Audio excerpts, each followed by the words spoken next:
Čaute ľudia, dneska vítame u nového videa spoločne, je tu so mnou Mr. Záhada 70, takže dajte like a odber a ideme sa pustiť na to.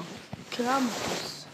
Je to fiktívna, je to vymyslený, alebo je to skutočnosť. Je to čert, ktorý je veľmi, je to strašidlo, zoberie každého, ktorý bol zlý. Kde boli sa zobrať každého. Ako tu môžete vidieť. Hlavne deti. Vyskytuje sa najmä na Vianociach. Je to keby čiar, teda nerôznejší. Viac ako tomu Mr. Záhada 70. Áno. Takže ideme vám ukázať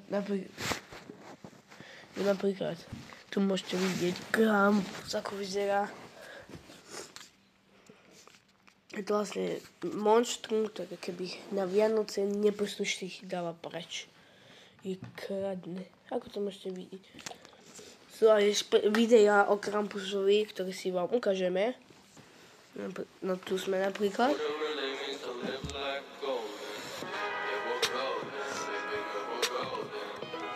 Kde je to Krampus? A viete, sú to čerty, ktoré sú také. Krampus je osoba, ktorá je veľmi nebezpečná a kradne deti. Tu je prehľad.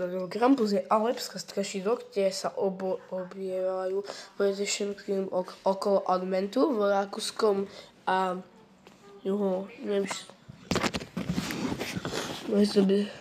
je to Mikuláš, keby im zlý, je to zabez toho čerta. Takže tak, dávajte si na to pozor. Môže vyzerať tak. A takže tak, to by bolo konec, dajte like a odber.